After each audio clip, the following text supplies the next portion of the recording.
Hi, this is Danielle with Hollywood Breakthrough, and today our special guest is director Steve James. He just finished the movie of Roger Ebert. Mr. James, thank you for coming on the show.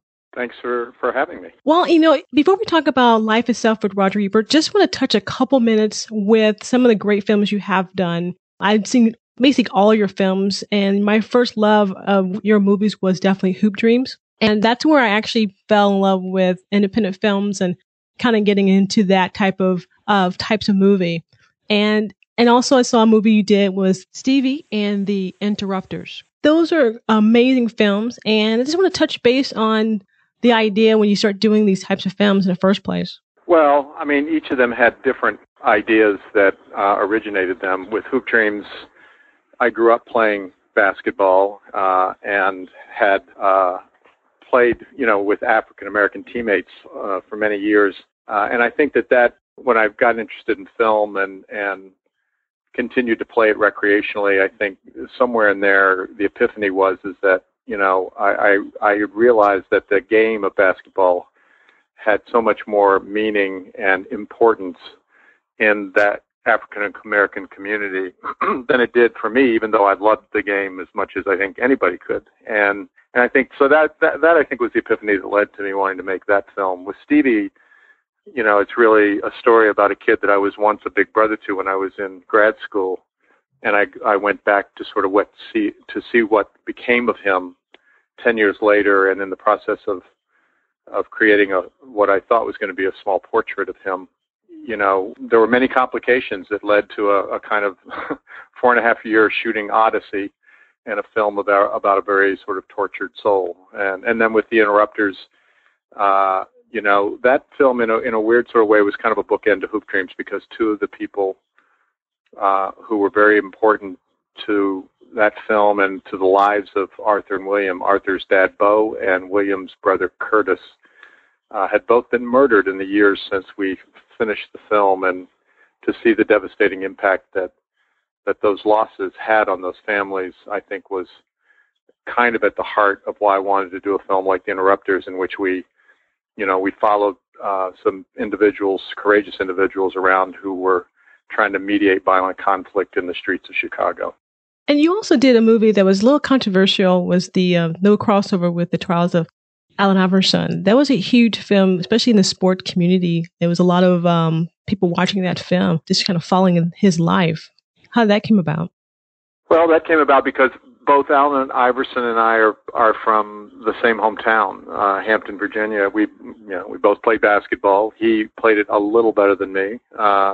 He averaged about 20 points a game more than I did in high school. And, having grown up in Hampton, when this incident happened some, 20 years ago, in which Alan Iverson, as a high school phenom basketball and football athlete, he was involved in a bowling alley brawl that became racial and completely divided my hometown.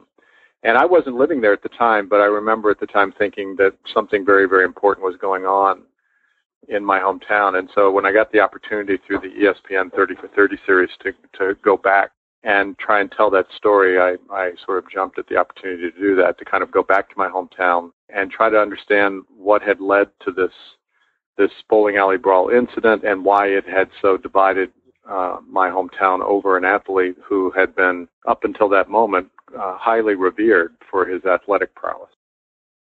And after doing all those films, you stepped into something that was something different, I thought, for Roger Ebert's film, Life Itself, about his book and his life, and how that kind of came about. Well, yeah, I mean, Roger was instrumental in really helping put my first film, Hoop Dreams, on the map. He and his TV partner, Gene Siskel, went on their show and reviewed the film when the film didn't even have any kind of distribution. It was just premiering at the Sundance Film Festival, which was a kind of unprecedented thing for them to do. And it just sort of went from there. They continued to champion the film. They made a point of really championing the fact that this 3-hour documentary should have distribution, and then And then they, mounted a campaign to hopefully get it Oscar nominated, which didn't happen. And so then they were so outraged they talked about that. So, and then over the years, Roger remained very much a supporter of my work and a very intelligent, critical voice in terms of looking at the films. And so an opportunity came along to turn Roger's memoir into a documentary. And so I read the memoir, and I was just very, very much taken with it, and so decided that I would very much like to do that. And Roger was amenable, and so was Chaz, his lovely wife, and so we began that film, which became life itself. And you got a lot of people involved in this film. You even got Martin Scorsese involved in this film with you. How that came about? Well, Scorsese, was someone who also benefited greatly by Roger early on championing his work. He was one of the first critics to sort of discover Scorsese and sort of label him as a great budding talent, which he certainly went on to fulfill. And out of that developed a friendship between Roger and Marty, and so when we started to do this film, I very much wanted to interview Scorsese because of that relationship and how important he was to his career. And so I talked to Marty about it, and he was very much happy to be a part of it. And then that kind of led to him coming on board as an exec producer, I think, in part because of the long-term affection that he had for Roger. Was this film difficult to do for you since you had such a close relationship with him, and he kind of put you on the map a little bit? Was it difficult to see the whole progress of going on this film with him and going on his journey? Well, there were some difficult things about it for sure. First of all, I should say that Roger and I weren't close. I admired Roger's writing, and even though we both lived in Chicago, I would see him from time to time, very, very infrequently. And it was always very cordial and friendly, but there was no real friendship or relationship with him. And I think that actually benefited the making of the film, because I think if I had been really close to Roger, perhaps the film wouldn't have been as candid as it is, as of a portrait of him. But I think the hardest part about doing the film, of course, was because when we began the film, Roger, he was in relatively good health. I mean, he had gone through over the last 7 years of his life quite a bit of medical travails around thyroid and cancer of the jaw, and he'd lost his ability to speak and eat. And so, he was diminished physically in many ways, but he was still very, very active and very, very involved in his work and writing and in just in the film world as a whole. But once we started filming it, the timing of it worked out that he went into the hospital with a hip fracture that got more complicated. And as it turns out, we ended up filming Roger for the last 4 months of his life.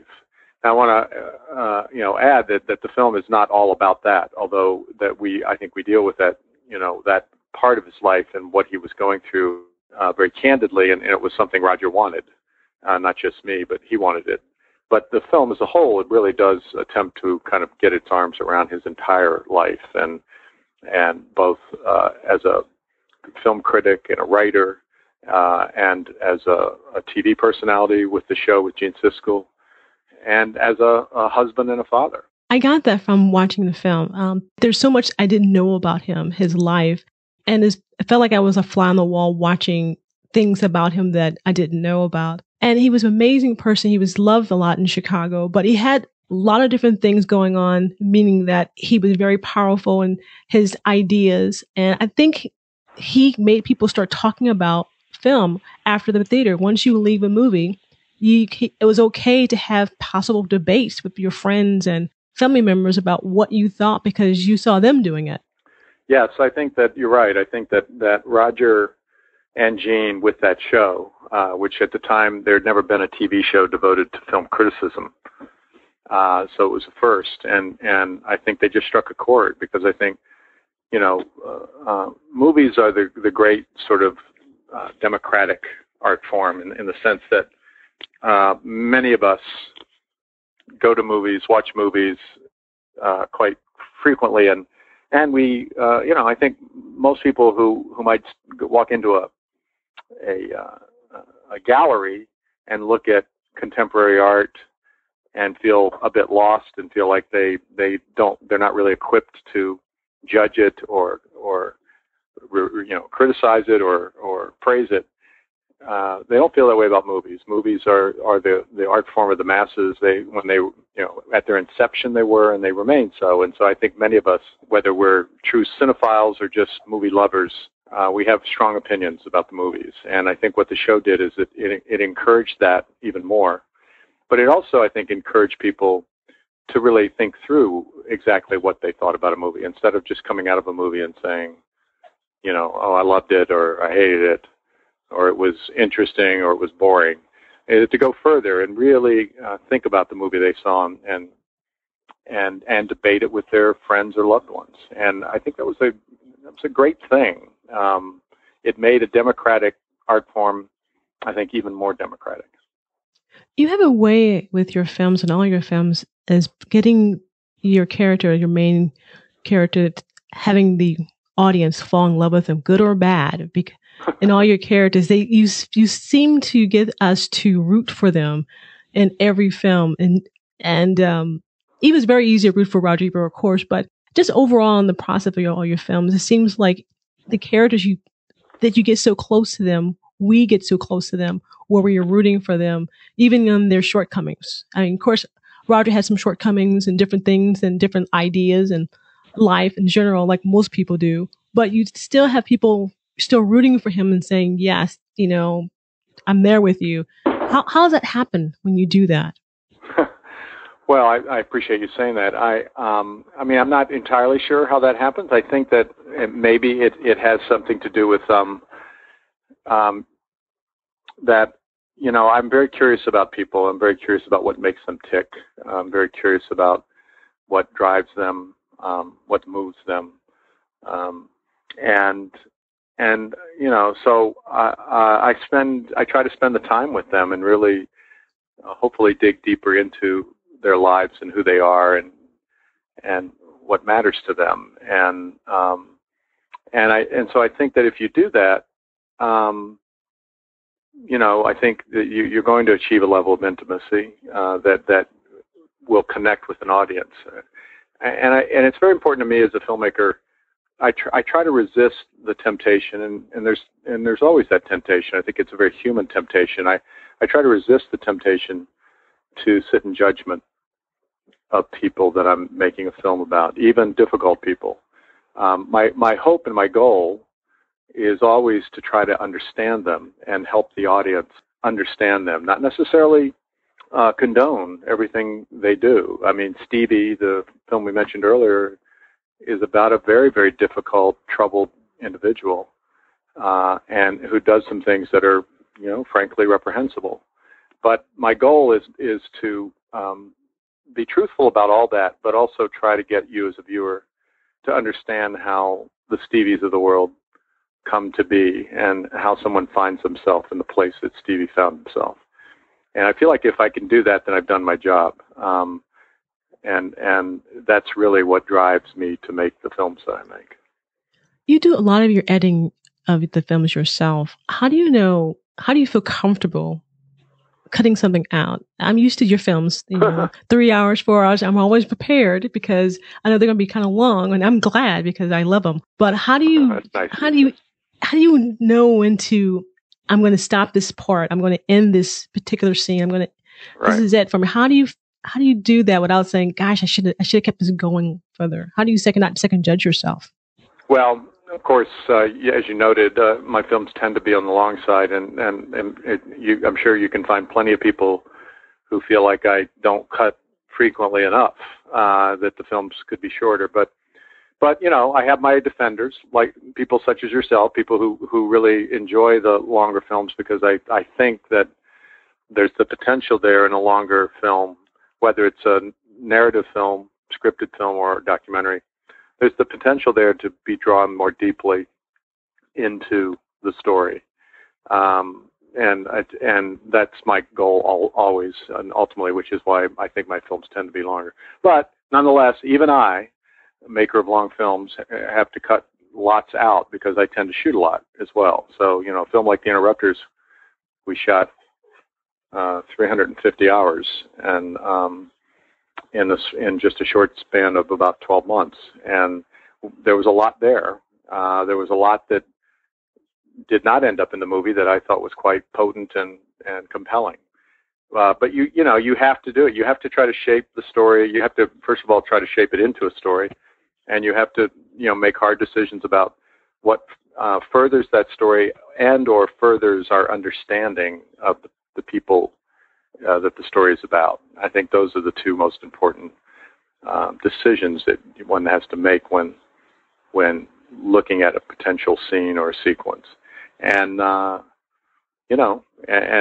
I think I always know or feel that I'm onto something, onto a good film when down towards the end of the process, when I'm cutting things out that I never in a million years thought I would ever cut out of the movie. But I'm doing it because the film will be stronger without it. And I think it's also true that the films at a certain point, and a lot of filmmakers would tell you this, that they sort of take on a life of their own. And at first, it's like you feel like you're the one making the decisions about what's in the movie and what's not in the movie. And then later, as you get down towards the end of the process, you start to feel like the movie is telling you what needs to be in and what needs to be out. Right. When I was watching the film, Life Itself, did he have any input on what you wanted? He wanted you to put into the film. Did he had any advice or any type of, shoot everything, or just was he pretty open about everything about it? Yeah, he was very open. I mean, he didn't. Roger was very respectful of the filmmaking process and understanding that that I had to make the film that I wanted to make. But I also made it clear to him that I welcome input. I really do. As long as the subjects understand that I'm not bound by it and or bound to take it, and he certainly understood that. And so it's not like he made a lot of suggestions. There were certain people, when I talked about people I thought would be good to interview, he would give me his opinion on it, and I think we generally we're in sync on a lot of that. I think that where he contributed the most in the way you're asking was in his absolute openness to filming his current medical travails and what he was going through in those last 4 months. He was adamant that the film be able to capture the reality of his life in that way. And it's a level of candor that, for all of his openness about his illness, which is one of the courageous things he did over the last 6-7 years, no one until this film had seen just this level of candor, because he hadn't chosen to share it at quite this level until now. With all your films that you've done, do you ever feel any disappointment where you felt that the film was not received well by so many? Does that bother you at all, or does it matter to you at all? Forgive my dog in the background barking. I've been very fortunate for the most part with the way in which the films have been received. I mean, I've certainly gotten some negative reviews. Every filmmaker gets negative reviews, and some films have been more embraced than others, without question. Mm-hmm. I think that Stevie was an example of a film that was largely very much embraced, but there was certainly a strong negative view of that film from some some of the critics, because they felt like that the story of this troubled individual was bordered on possibly being exploitive, and it's something that I actually address in the movie. So I certainly gave the critics an opening to level that charge. But like I say, I think I've been mostly fortunate. I feel like on balance, I've been very fortunate that critics writing about the movies that I've made have gotten them for the most part. That my intentions and what I hoped would come out of them have translated, to the screen. And but it's true that if you ask most any filmmaker this, they'll tell you that the reviews that they can quote are the negative ones. Right. Those are the ones you never quite forget, because they can sting in such a way that you commit some sentence or two, harsh sentence or two to your memory, and the really positive reviews for some reason don't stick around, which is too bad. Mm-hmm. I understand. With the Life Itself film, was there a part where, when it was over with, that you felt, how did you feel afterwards when everything was done, when you're done with editing? What was that moment when you were sitting there doing the editing? Was there a moment you said to yourself, okay, this is it for me? And what was that feeling like? Well, it's I rarely a situation where you have that kind of grand epiphany or something that I'm done. Editing a film and finishing a film is a kind of very demanding and time consuming, and no matter how much effort has gone into it and how well it's gone, and how much time you have, inevitably you come down to the end and everything is happening around the clock and you're getting very little sleep, and because I think it was Tolstoy. I should look this up and confirm it, but I believe it was Tolstoy who once said, "A novel is never finished; it's abandoned in some way." And I think that's true of all creative endeavors, and certainly true of film. You work on them and you work on them and you work on them until either you just can't bring yourself to do anymore, or you don't have the budget to do anymore, and then they're done. And then I don't think I'm alone in this, that I often then look at the finished films and wish I had done this or that, or have second thoughts. But I think it just goes with the territory. Watching you film Chaz Ebert and her relationship with Roger was very beautiful. She seemed like she was very moved when I watched the Sundance Q&A afterwards, that her speech pretty much was kind of summed up a lot of people's feeling how much they love Roger. You got a chance to get really close in their relationship, in their life. How was that felt like with her? Yeah, well, that was one of the real pleasures of doing the film. I like a lot of people, had always heard that Roger and Chaz were, a truly loving couple, and the times I would sporadically see them out and about in Chicago, they always seemed to greatly enjoy each other's company. They always seemed to really be very close and affectionate with one another. So it didn't come as a surprise to me that it was such an extraordinary marriage, but doing the film certainly impressed upon me just how extraordinary the marriage was. The fact that Roger had never been married until the age of 52 is, usually by that point, someone's never going to get married. It's too late for them. Right. And Chaz had been married before and divorced, and now this was a second marriage for her. And of course, divorce can sour people to the whole idea of marriage, particularly if you've been married for a long time and you're not so young yourself anymore. Although they were both, I think, Chaz is probably in her 40s and Roger was 52, I think. So, I think that, but I think that they were just two kindred spirits that finally found each other, and she was by Roger's side literally through thick and thin, and she, as Roger says in his memoir, and we quote it in the movie, she was like a wind pushing, in the sails, pushing him back from the grave. And she certainly played that role in his life a number of times over the years with all the medical struggles that he had, that she was there for him, and she became a reason to live for him. You see that with the film, with the family, the kids, the grandkids, seeing them react to the camera and seeing how they feel about being filmed. It was really beautiful watching that live. I really loved the film. I couldn't wait to see it. And I'm so glad you did it. I'm glad you're the one that did it. And I couldn't imagine anyone else doing this film the way it should have been done but you. I mean, you have a special way of capturing everyone in a certain way, and you make us, follow that journey and endure the ups and downs and just kind of fall in love with every part of this film. And I'm so glad you did that. I hope you win an Academy Award for this film. I really do. Well, that's very nice of you to say. I think it's a little early to be handicapping those things, but I appreciate how much you responded to the movie. I want to say one other thing about the relationship between Chaz and Roger that also struck me, which is I've done a lot of films that deal with race.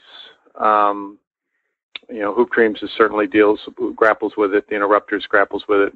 I did a series with some colleagues called The New Americans, where we followed new immigrants to America from different corners of the world, different races, trying to cope with and deal with life in America.